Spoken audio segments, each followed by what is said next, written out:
Welcome to Something Rhymes with Purple, our English language podcast. I'm Gyles Brandreth, and with me is my friend Susie Dent.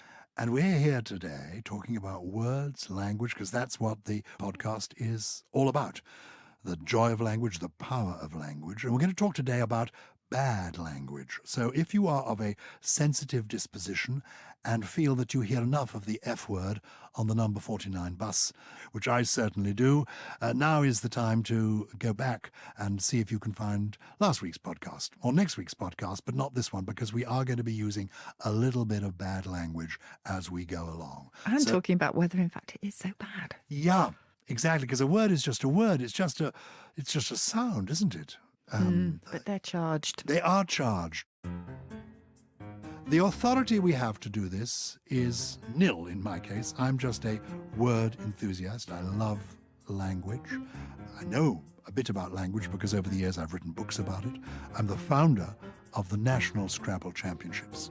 Susie is a proper trained... Are you a philologist? Are you a lexicographer? What are you? On Countdown, the show that I appear on in Britain, I am known as a lexicographer. But do you know what? When people say, can you give us your job description? I never know how to reply. I just like to say that I am a logophile. I love words and I've grown up with words, and I have been trained myself. So studied some more. Now we're going to talk about bad language today. So if bad language doesn't appeal to you, fuck off. This is not going to be your show, but it's going to be ours. I think I was still a schoolboy. In fact, I know I was. When I was on the 13th of November 1961, when I first heard the word fuck spoken in public. I was watching television, and there was a famous British theatre critic called Kenneth Tynan, and he became the first person to say fuck on British television. I heard it as it happened. My parents were embarrassed, and actually the nation was scandalised, and the BBC apologised. It was on a late-night chat programme, and he was talking. It was curious that he was the first person to say it, because he had a stammer. So it might, he could have got nervous at the last moment and begun saying, but he didn't. He got it out cleanly and clearly. And he was somebody who was a noted theatre critic. He campaigned against theatre censorship.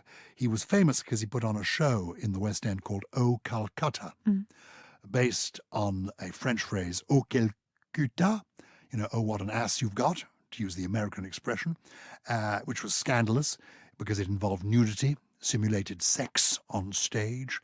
The great choreographer Robert Helpman went to see it, didn't approve. He came out immediately afterwards, having seen all this naked frolicking, and said the trouble with naked dancing is that not everything stops when the music stops. So that was Ken Tynan, and it caused a big furore. So he is credited with being the first person officially to say fuck on television, though the wonderful actress, who's a friend of mine, Miriam Margolyes, she did pop up to say that it was actually she who had said it on the television first, as a frustrated aside when she was appearing on University Challenge in 1965. But having done some research into this, it turns out that it was the Irish playwright Brendan Behan who was probably the first person to utter the ancient Anglo-Saxon expletive on the box when he appeared live on Panorama in 1956. But it wasn't properly noticed at the time because he was so drunk he was slurring most of what he had to say. I mention it being Anglo-Saxon. What is the origin of the word fuck? What did it originally mean? What does it mean now? Susie Dent. Well, the first thing I'm going to do is correct you. It's not Anglo-Saxon. Oh. So we have a Why is it known as a famous Anglo-Saxon? It is, isn't it? We tend to think of all our swear words as being Anglo-Saxon. In fact, the only real Anglo-Saxon swear word probably is shit, and bollocks were around as well in Anglo-Saxon times, but not rude at all. In fact, neither of them were considered to be particularly rude. Improper maybe for shit, but those are the only two. Fuck came about quite a lot later, around the sort of 1300s, 1400s. you'll find the first records emerging. Now, I'm going to start with all the lovely stories attached to fuck, because one thing that we love to do, what English speakers love to do, is to invent stories, particularly invent acronyms for particular words. So shit, for example, I mentioned that. The backronym, as they're known, so the kind of, the acronym that's made up to explain the story of it. An acronym is where you take the initial letters. Yes, and they form a word. So it's not an abbreviation. So it is something that you can actually say as a word. YAM being an acronym for yet another meeting. Yes, oh, that kind YAM. of thing. Exactly. Very good. YOLO, you only live once. That's an acronym. That's an acronym. Good. Yes. So shit, the backronym that has been invented to explain that one, so the back acronym, the backstory, is ship high in transit, something to do with storing combustible cow dung high in ships for fear of explosion. That's shit. That's the one that people made up for that. Do it again. SHIT, ship high in transit. Ship high in transit. Yes, not true at all. In fact, it goes back to an old English word, schiete, which meant exactly as it does what it does today. Like posh is not port out, starboard home. It's not. The origin of posh. What is that, incidentally? Posh, it probably goes back to an old Romany word, not an acronym at all, meaning sort of money. So it's a kind of spivvy type word. Posh. Posh. Okay. So back to shit. Back to the shit. Back to shit. Oh, actually, we've done shit, so now on to fuck. I love those kind of sentences. So the backronym created for fuck is rather wonderful. People think that it might be fornication under consent of the king. And the story goes that in times of plague, when the population had been decimated, the king positively encouraged to go forth and procreate. And it said that couples would hang signs outside their doors saying F-U-C-K, that they were fornicating under consent of the king. And in no circumstances were they to be disturbed. Not true. I love it. What a great story. I love it. Can I chip in with a story now? Yes. Only because you saying bollocks has reminded me of it. Mm-hmm. Do you remember there was a pope called Pope Joan? A female pope? I don't. I should. Are you not interested in the history of the popes? I will be now. You will be now. There have been popes since the time of St. Peter, as it were, the original pope. And in the early years of the papacy, there were lots of doubtful popes. And there was a girl who managed to become pope. And she was called Pope Joan. It caused a big, big scandal. And they didn't want any more female popes getting in on the act. So there is to this day a special chair in the Vatican, which I have seen. You will recall when the Pope has been chosen, when the smoke has gone up and the Pope has been crowned, he is carried through St. Peter's Square on a chair by people underneath him who are carrying him through St. Peter's Square. Well, the chair has no bottom to it. Right. So he is perched on a chair, which is really rather like a loo seat. Okay. Oh, uncomfortable. Yeah, it is uncomfortable. I'm just wondering where this is going. It's going to be a swear word coming up soon. And the point is that to make sure that he was not female, the cardinals, he would be seated up on this chair and with no underclothes. No underpinnings. Oh. People used to wear underclothes, in fact, in those days. So he had no, like Scots people are supposed to be underneath their kilts. Not always, although the history of underwear is Tutankhamun was buried with 140 spare pairs of underpants. Anyway, that's another story. Well, it's interesting. Yep. It's interesting, but let me finish my story Yes. about the Pope. So the Pope sits in this. He's just been elected. He sits in this chair that is like a loo seat, but you can't, obviously, he's got his papal regalia on. Yes. And the cardinals walk underneath because the chair is being held up. And as they walk underneath, they gaze up at the Pope's bollocks. Yeah. And because, of course, they're cardinals, they speak in Latin. And as they go under the papal chair, they say, testiculos habet et bene pendentes, which translated means testicles he has, and they hang well. Nicely. Okay. Yes, exactly. So that's my bollocks story. Back to where you were with fuck. Back to fuck. Okay, so nothing to do with fornicating under consent of the king. And actually, the real origin is much more sinister because we think it goes back to, with sound changes and letter changes, the Latin pugnare, meaning to hit. And the early records of fucking were all about hitting, particularly hitting women, rather than intercourse.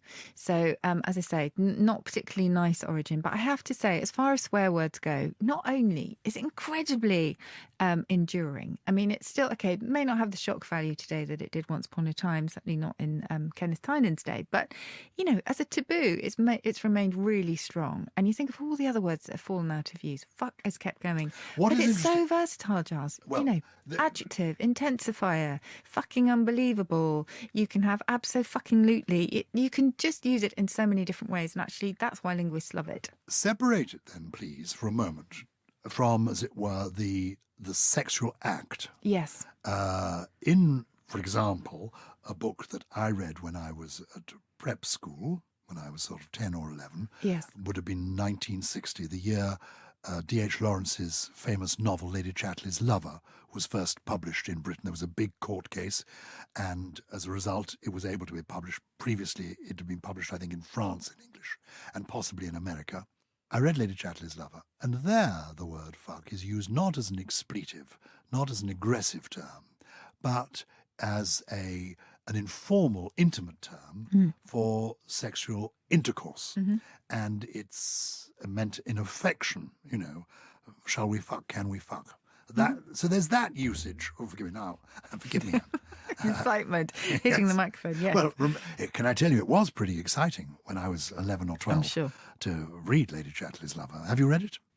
I think I did, yeah, but a little bit older than that. I went to a convent, remember that. Oh, did you? We'll get on to that. Okay. So that's one use of the word fuck. Put that to one side. The way I hear fuck being used on the bus is in the expletive sense of that. And you say it is versatile, and is it useful? Or is it lazy? Incredibly useful. Well, it's lazy if you rely on it. Like, I think some comedians, in my experience, occasionally rely on it too much for a laugh, because it always gets a laugh. It's that kind of nervous giggle that you get, you know, if they just say fuck off or use the C word or whatever, which you can now surprisingly do on British TV. But yeah, it's got amazing power as a. I mean, maybe we can talk about you know, how in terms of science now, how swearing is being viewed, because there's so much research going into it, not just in sort of linguistic ways, but physiological ways as well. But I want to go back to that idea of hitting, because you will find that retained in some English surnames. So go back centuries and you will find a kestrel called a windfucker, completely neutrally, because it beat the air, the wind, with its wings. It hit the air with its wings. So it was a windfucker. Likewise, you will find a Mr. Fuckbeggar, who was alive and quite literally kicking probably in the 13th century. So he clearly wasn't very nice to his, you know, his sort of inferiors, as he would view them, or people of lesser status than himself. So it was used in a very sort of neutral way. Yeah, hitting and striking. But not in necessarily an aggressive way, it just meant hitting or striking. Well, it did in the bird sense. I think Mr. Fuckbeggar probably wasn't very nice. But yes, it has amazing power and amazing versatility. And it's interesting because I find myself swearing more now as I get older than I did before. Are you the opposite? Can I say it's the company you're keeping? No, maybe it's the 8 out of 10 cats. It is 8 out of 10 cats. You're with these lewd people who are not as young as they were when they began doing this and should know better now. But I'm using it with myself. So I will, if I hit my head, and again, we can talk about stress relief, and there is a word for it, stress relief, swearing as a form of stress relief. But I find it incredibly therapeutic and cathartic. But I'm not really doing it to anybody else. I'm doing it for my own benefit. I swear very, very rarely. I don't think I've ever heard you. Because of the way I was brought up. Right. I never heard either of my parents swear at all. I mean, my mother, she wouldn't have dreamt of it, wouldn't have occurred to her, I don't think. She was the daughter of a missionary. Right. And it just would never have occurred to her. My father, he was in the army, during the Second World War for 6 years. He was a lawyer, he went to boarding school, etc. I never heard him say bloody. Really? But he would have heard all the stuff like swearing like a trooper. He was totally familiar with it all. It just would never. Maybe he would use it with his mates. Maybe. I doubt it. Okay. I just can't conceive of him using it. So I've never been in the habit of doing it. So I don't swear, and I have to say I do find it a bit oppressive on the bus. funny enough, it's on the bus, not on the underground. People are quiet on the underground, Yeah. but they make a noise on the bus. Yeah. And on the bus, particularly if I'm on the bus at times when people are going to school or coming back from school, I do hear people saying fuck quite a lot, or Yeah. fucking. And I don't like it because it's lazy, but I'm also being rather self-conscious for people around me. I know. I have double standards, you see, because I don't like to hear swearing in front of my youngest at all. And I feel like becoming my mother and saying, do you mind? Yes. How old is your youngest, by the way? She's 11 now. Oh. So she must have heard these words. She's fascinated by them. She's absolutely fascinated by the whole subject of swearing. But kids are so funny, aren't they? I have a friend whose daughter came back from school and said, Mum, I heard the C word at school today, age 8. And my friend was really quite perturbed about this, age 8, hearing the C word, which of course is the biggest of all. But she said, OK, well, just you better tell me what it is. And her daughter said, it was carp. And it turns out she hadn't even heard the word. It was crap that she thought was the C word, but she kind of somehow transposed it to carp, and it all got lost, which I just love. But yeah, kids are quite funny when it comes to swearing. But there's that kind of, as I say, the giggling element as well, isn't it? What's Naughty word. the reminder there that it's just letters. Yeah. And we are imposing on them these meanings, because you mentioned the wind fucker. Yeah. And I was thinking, well, maybe the bird was really called the wind sucker. No. Because I recall that we had a very old edition of Shakespeare when I was a boy at home. And the S's in the printed version looked like F's. Yeah. Yeah, yeah. That used to be a type of script, did it? It did, yeah. Oh, it was, yes, it was just the I think, script primarily from the Middle Ages. You'll still find it in the manuscript. So but I no, loved it fucker. in Where the Bee Sucks, There Suck I, when I was, again, 11 or 12 reading Lady Chatterley's Lover. Where the bee fucks, there fuck I. I thought, hey, look at this. We've got a dirty And book you here loved written it. by Shakespeare. So it is curious. We are the people imposing So, yes, it's funny. Again, taboos are quite interesting because in the Middle Ages, the biggest taboos were words that were considered to be blasphemy. So it was all about religious oaths. And so we evolved a huge number of euphemisms, really. We produced a whole lot of euphemisms to, cover the fact that we were talking about Jesus Christ, which became Jeepers Creepers, which became Jiminy Cricket. We had Gore Blind Me for God Blind Me. We had some really convoluted ones like Gad's Budlikins, meaning God's body, or Zounds for God's wounds, and that kind of thing. In the early days, the very, very early days, there was a kind of mix between body parts being considered improper, but also being used completely clinically and normally in surgery manuals. So you will find the C word freely used in anatomy manuals in sort of 13th century, for example, which is quite interesting. Likewise, bollocks were used simply for the testicles. And they just said it as it was. So one of my favourite expressions for a part of the body, which you will find going back, and it was even used in the Bible, for intestines, they were called arse ropes. arse ropes. Perfect, because it just is so transparent, isn't it? Arse ropes are your intestines. Anyway, I love that. So they were fairly matter of fact. Then came the sort of religious profanity, and it's really sort of in the kind of the latter part of the last millennium, I suppose, that things really took a turn toward body parts being the big taboos, and fuck being a big part of that. Body parts and bodily body functions. acts, yes. And so up until what time are we talking? 1500, 1600? Yes, I mean... So it would simply be an anatomical description. Bollocks were testicles. When did bollocks come to mean rubbish or... Well, it's interesting. It's had a really interesting life, bollocks, because, yes, you'll say that's a load of bollocks, and you'll find that probably only from the sort of 1800s, 1900s, onwards. But nowadays, we might say that's top bollocks, meaning that's really good. Indeed. So it's flipped. That's dog's bollocks. Dog's bollocks. The top item on the Korean menu. Do you know dog's bollocks? Do you know where that comes from? That's a lovely story. It's a printer's term, is it? It's a printer's term for the colon dash. So the punctuation that is the colon and then a dash, because it looks like a dog's testicles, they were known as the dog's bollocks. But because the dog's bollocks sounded like the cat's whiskers, so if you wanted... the kipper's knickers... So we're not rushing people. If you're correcting proofs or something and you say, I don't want just a colon here, I want a colon and then a dash before somebody speaks, you would indicate, you'd write dog's bollocks. No, it wasn't really an instruction. It was just slang amongst printers. They'd say, oh, that you was need a known dog's as- bollocks in there. But because the formula sounded like the cat's whiskers, and there were a whole load of formulae like cat's whiskers, as I say, kippers, knickers. Well, forgive me, you can't say cat's whiskers and not explain what the origin is. Oh, cat's whiskers actually does. It's not a fanciful phrase because we think it goes back to the early wires that came off transistor radios that would kind of vibrate. So, and they look like cat's whiskers. So I think that's where that comes from. But most of them just sounded good. But dog's bollocks being the best. It just You're the sounded dog's like those. bollocks. So it became the acme of excellence. Yes, that's how it worked. You must just tell me the origin of wanker.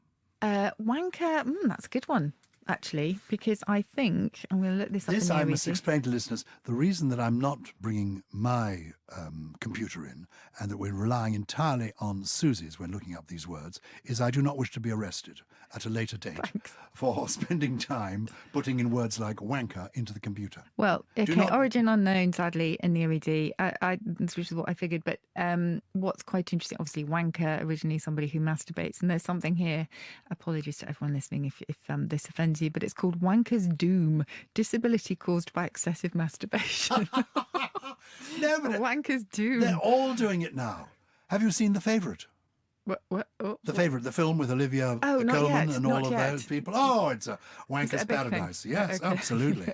Have no fear. But it became an objectionable, contemptible person in 1972, according to the OED. Get out, you fucker, screamed a youth. Another said, you wanker, and indulged in a masturbatory gesture. What is interesting there about that is that when I was a boy, the idea of masturbation was completely taboo, and people would tell you that you would go blind if you indulged in it. Yeah. Whereas now it's totally acceptable. Mainstream films are featuring it. But while masturbation has become acceptable, so wanking is now acceptable, as a word, you wanker now means the reverse of acceptable. It's not a nice term, although you will find all of these words, similar to fucker as well, you will find them being used semi-affectionately. So if you've got, a couple of friends, just say, oh, you wanker, like that. It all depends on the tone, doesn't it? So what are your rules about these words? Are they just collections of letters? Are they acceptable to you? What is your feeling about bad language? Do I have rules? Well, as I say, I think I have double standards because I remember when my eldest daughter, when she was a teenager, just becoming a teenager, you started to use frigging as a euphemism for fucking. I didn't like that at all. I don't think she's ever really sworn at me. But again, it all depends on how you're using it. I think if it's used aggressively, then actually it does still hold power, under the power to offend. I think you need to go very, very carefully. But I did talk earlier and promised to return to this research that shows how swearing can actually release all sorts of emotions that you really don't want pent up. And I don't know if you saw it. I think it's on YouTube and other channels where there was an experiment done involving Brian Blessed and Stephen Fry. And Stephen Fry was the spectator in this one, but Brian Blessed, who is, for those who don't know him, who is a very larger than life A character. big booming actor with a big booming voice and a huge beard. A huge beard, stentorian voice, absolutely. And he put his hand in a big tank of ice cold water. And he was allowed to use one swear word only. Now, it is funny because the whole time it's sort of punctuated by him saying, can't I use fuck as well as bollocks? But bollocks was what he chose. So he just said bollocks, bollocks, bollocks all the way through to see whether swearing could actually enable him to hold his hand in the tank longer than the previous experiment, which had him doing the same thing, holding his hand in but without swearing and without saying anything. And results have shown time and time again that actually if you swear very loudly, let it all out while you are enduring pain, you can endure that pain for a lot longer. I mean, I think it's as much as sort of 90 seconds or something extraordinary. And so stress relief, there's something very, very And do you think it needs to cathartic be about a swear word or could it be an invented word? Well, it's something that has power for you. But I think swearing holds particular power for most people. And let's face it, if we stub our toe, it does help to jump around swearing, don't you think? I don't know. I don't think I do it. Or do I do Oh, it? gosh, I do. Do you? Oh, yeah. Big time. As I say, I do it more and more. And it is in my own company that I tend to do it because I think my convent education stays with me still. But you shouldn't you just shouldn't do any of this stuff. So our rules are we should be sensitive Always sensitive. and we should not use swear words for reasons of laziness. Don't just use them as fillers. Use them for impacts. Enjoy their versatility. Certainly use them for stress relief because there's a proven link for that. And maybe lighten up a little bit. And but I think it's always a balance, isn't it? It's always a tricky path. Oh, before we go, we've got to have your triple whammy. Every time we meet, you come up with 3 words that might be old, might be new, a bit surprising, a bit unusual, but genuine words that do exist, that have heritage and hope. What are the 3 you've got for us this week? I've tried to choose words that have something to do with swearing. So the first one is exactly what I've just talked about. It is the relief of tension in your body through a good swear. And the word for that, if you want to justify turning the air blue when you've stubbed your toe, is Lalochezia. So that is Lalochezia. Lalochezia. Lalochezia. And what's the origin of that? That is Greek. Most medical conditions are nicknamed And after it means Greek. relief through. So you blue jump in the language. bath. Eureka is actually an example of that. When what's his name jumped into the bath and it was too hot and he cried Eureka. Who was But that? that was Archimedes. Archimedes. But that was about that was a sort of discovery, wasn't it? I think it was less Lalochezia and more wow. Oh, what the guy just discovered. Yes. The next word is, I mentioned earlier, the versatility of fuck, for example, but many swear words, and you might say that something is abso-blooming marvellous or abso-fucking-lutely, and that splitting of words, and so putting one in the middle, sandwich words, if you like, is called tmesis. That is the process. Tmesis. Tmesis? Tmesis. So Tmesis. Bit weird on the page. Oh, TM. Tmesis. Again, Greek. My TM. As splitting. in tononomy, as it were. TM. Tmesis. Yes. Tmesis. Tmesis. So, that's where you put fuck in the middle. Or it's usually a swear word actually, but it's from the Greek for splitting. So you're cutting a word up and putting another one in the middle. And my final one is just a word. Well, actually, there's 2 words here, 2 C words, but not the ones you might expect for when you're feeling a bit grumpy and irritable and therefore probably prone to swearing. And you were feeling crumpsy and carnaptious. Crumpsy? 2 words from the historical lexicon. So I.e. crumpsy at the end of it?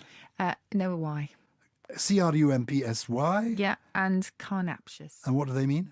Just grumpy, irritable, and just basically a bit hatchet-faced. Do you know, I have to guard against that. Oh, do you? As one gets... I don't see no. you being irritable. I know, you don't, because I do it all at home. Aha. Yeah.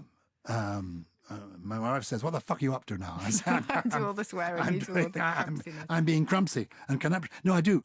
Now, look, I tell you what, you give me every time we meet one of your lovely new words to use, Lalochezia, tmesis, crumpsy and carnaptious, but that's 4 words, isn't it? Well, yes, I do. You can take your pick between carnaptious and crumpsy. I couldn't choose. I've got a surprise for you this week. Okay. I was given, last Christmas, the Shakespeare insult generator. Oh, excellent. And I think this is more fun than using these predictable old words with which we are so familiar. These are genuine words from Shakespeare. Fustilarian, catastrophe, Exactly. that kind of thing. You apish, ball-pated abomination.